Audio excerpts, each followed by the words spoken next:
You just have some bumper music come back with and all that.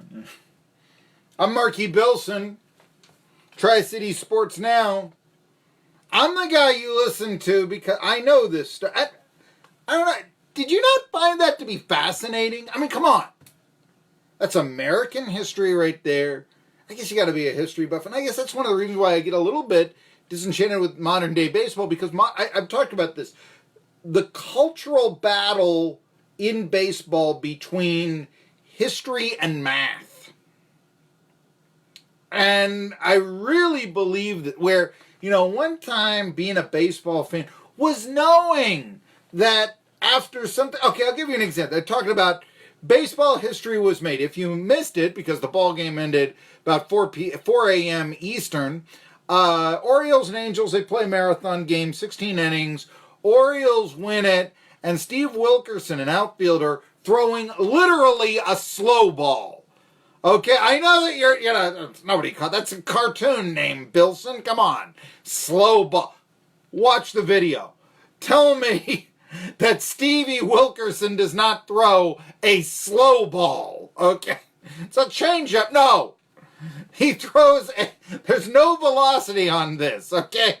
Barely more than what you would see at a T-ball game. Stevie Wilkerson getting a save, they're out of pitchers, so they throw him out there. And so here's the call of that historic baseball event, a position player getting a save. Wait a minute, I said that. I still am hearing the bumper music. That's still getting played, isn't it? So let's try that. And now let's try this again. Are we going to have why don't we play before we get to the save, let's go have some fun. And here's the call of the 2-run Jonathan Villar home run off a real pitcher that the Los Angeles Angels of Anaheim were putting out there.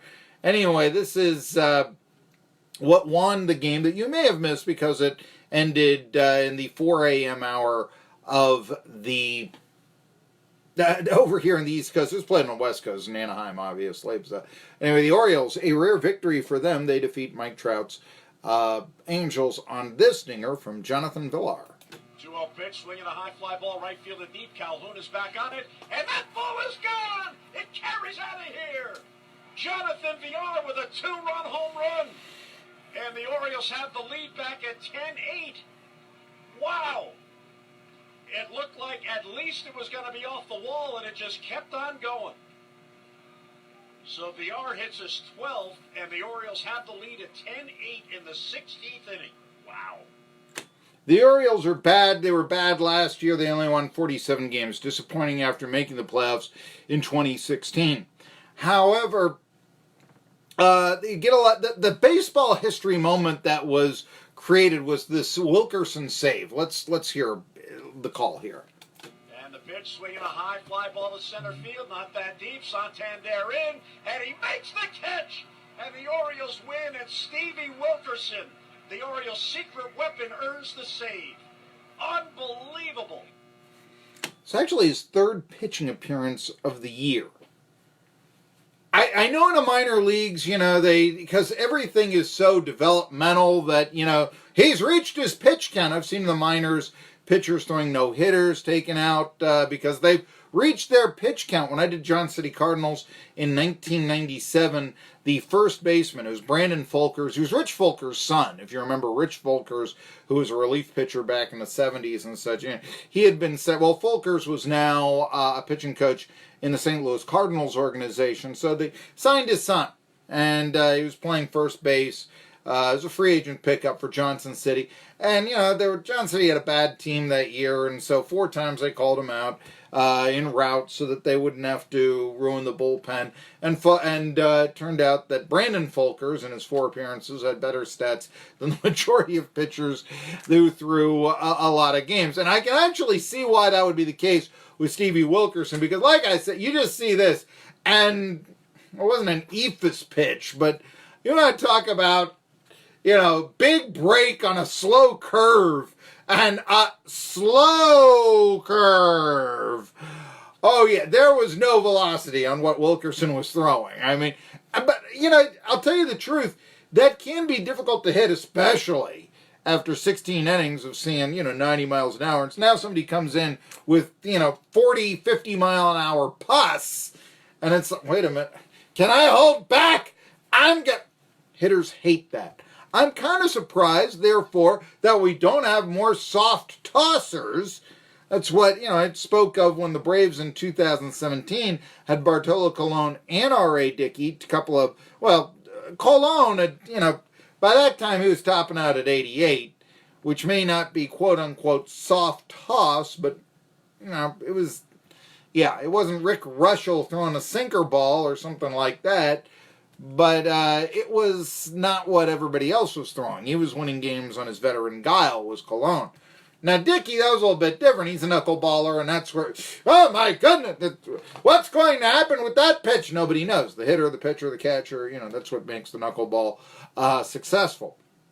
And so R.A. Dickey, in his last year in the majors on a bad team with the Braves, that year lost more than 90 games. He had a .500 record. Okay, so that's how that turned out. Now, Colon got cut with an 8.10 ERA. He just wasn't, he wasn't a soft tosser. He was just a bad pitcher. But I sometimes wonder why there isn't more of bringing in, somebody who does throw slower than slow after a guy who's throwing 95 for, 6 innings or so. Because it can be, what in that? But we're hearing that it's the first time a position player ever got a save, and it isn't. I know this, because I know baseball history. And Ty Cobb got one. Now, there wasn't an official save back in those days.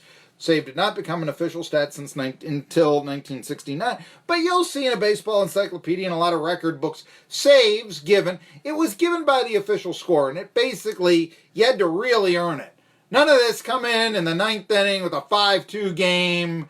And, this is how the save rule has probably changed baseball. And if you even look at how the save rule was officially implemented in those days, one of the ways that you got it was you threw the last 3, it's still in the books, you throw the last 3 innings of a game your team wins. Effectively. I think it's supposed to be effectively. Problem with that is nobody gets a save that way anymore. But in 1969, you might have starting pitcher goes 6, gets pinch hit 4, and then what do we got in the ball? Send out Hoyt Wilhelm out there for 3 innings. Yeah, and you got to save that way. That was not uncommon. It wasn't as common as, say, facing, a 3-run lead or less, saving that for 1 inning or so. But, it was fairly, it was a way that you might handle your bullpen in those days. And that just doesn't happen anymore. So maybe one of the things that baseball has lost, in my opinion. But no, when the official scorers gave out saves, and no, it was not a quote-unquote official statistic, but there were there were relief pitchers, closers. We're talking about Clark Griffin with Dominic Amore. He invented the closer, the relief pitcher. First one that was Furpo Marbury, the Washington Senators of the 20s. That's who I'm telling you, I know this stuff. So this is one of the reasons why I'm fascinated by somebody. First 20 years of New York Yankees, you wrote a book on that? Let me know a little bit more. I want to hear about this. And we didn't even get how Babe Ruth was bought or, Hal Chase throwing games or any of that stuff. So, but that's the fascinating history of baseball. That's why we love the game. And it is why there is a little bit of sourpuss when you get... it wasn't played as well back then. How can you say that the pitcher was throwing as well in the 9th inning in a complete game? He had to have run out of gas. And I can see a lot of box scores where that did, in fact, happen.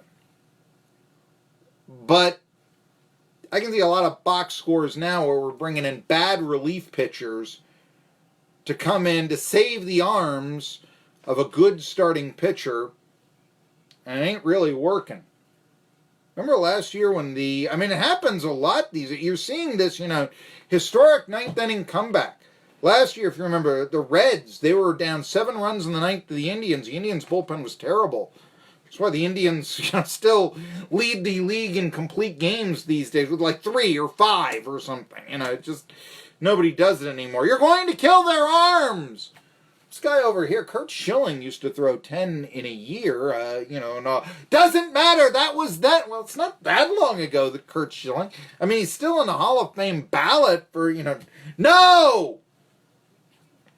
Then you start wondering if maybe, like I've often said, it seems like it might be happening, but does anybody really have concrete proof? The pitch counts the global warming, if you will, of baseball. That's the sort of idea there. Anyway, by the way, at 1 o'clock we will not be talking to Jerry Bonkowski. He had an issue, I know, that's been coming up.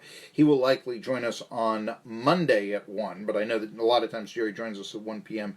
talking NASCAR. They're in Pocono. It's the last time, at least in the near future, that they won't be running races back-to-back in Pocono. But we'll talk a little bit about that. Still, the other story, though, in baseball, especially considering the Yankees, was the retirement of shortstop Troy Tulowitzki.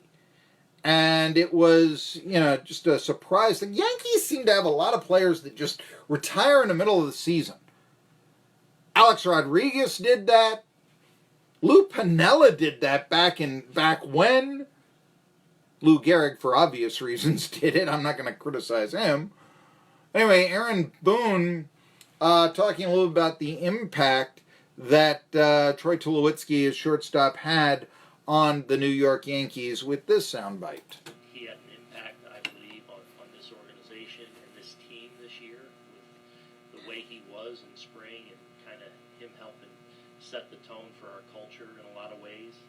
And, I know the guys in there love him, and, hopefully at some point this season we'll get to see him again. But we certainly wish him well, and even though injuries cut him short a little bit, it was a great career.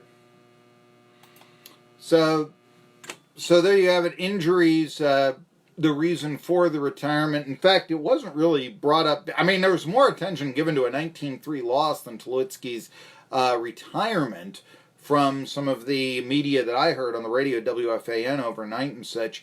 Here is Boone also talking about Tulowitzki as a great shortstop, despite the injuries that he suffered here. Multi-time All-Star. I'll get to his stats after we hear from Aaron Boone.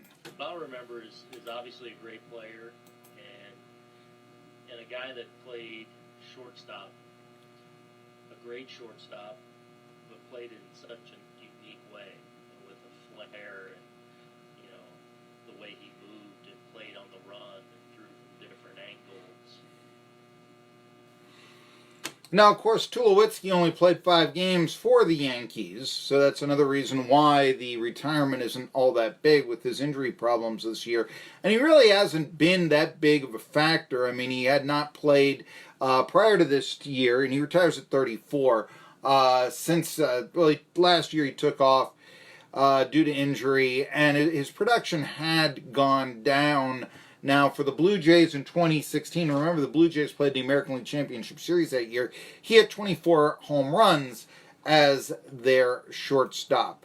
With the Colorado Rockies, when he came in, it looked like he was going to be a real star. Twice the shortstop, Tulowitzki, hit 30 home runs or more, and including a 3-year stretch from 2009 to 2011, are you still with me, where he hit 297.